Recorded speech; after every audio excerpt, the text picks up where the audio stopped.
ચાલો આજે આપણે વાત કરીશું થાઇરોઇડ વિશે।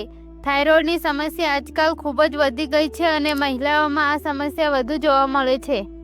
થાઇરોઇડ એટલે શું? આપણા શરીરમાં થાઇરોઇડ નામની એક ગ્રંથિ હોય છે જે ગળાના ભાગમાં આવેલી હોય છે, જેમાંથી T3 T4 નામના હોર્મોન્સ નીકળે છે અને શરીરમાં મેટાબોલિઝમને સંતુલિતમાં રાખે છે અને પ્રેગ્નન્સી દરમિયાન બાળકના વિકાસ માટે ખૂબ જ જરૂરી હોય છે। જ્યારે વજન ઘટવા અને વધવાની સાથે હોર્મોન્સ અસંતુલિત થઈ જાય છે ત્યારે થાઇરોઇડ નામની બીમારી થાય છે।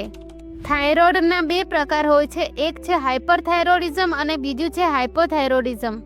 હાઇપોથાઇરોઇડિઝમ એટલે શું? જ્યારે વજન વધવાની સાથે T3 અને T4 હોર્મોન્સ ઓછા બને છે અને થાઇરોઇડ ગ્રંથિ જરૂરિયાત કરતાં ઓછું કામ કરે છે ત્યારે હાઇપોથાઇરોઇડિઝમ કહેવાય છે।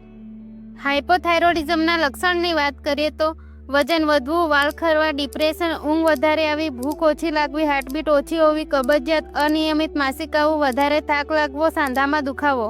હાઇપોથાઇરોઇડિઝમના મુખ્ય કારણોની વાત કરીએ તો મહિલાઓમાં થાઇરોઇડની સમસ્યા હેલ્ધી કાર્બોહાઈડ્રેટ ન લેવાથી થાય છે અને વિટામિન B12 અને આયોડિનના કમીના કારણે મહિલાઓમાં થાઇરોઇડની સમસ્યા જોવા મળે છે।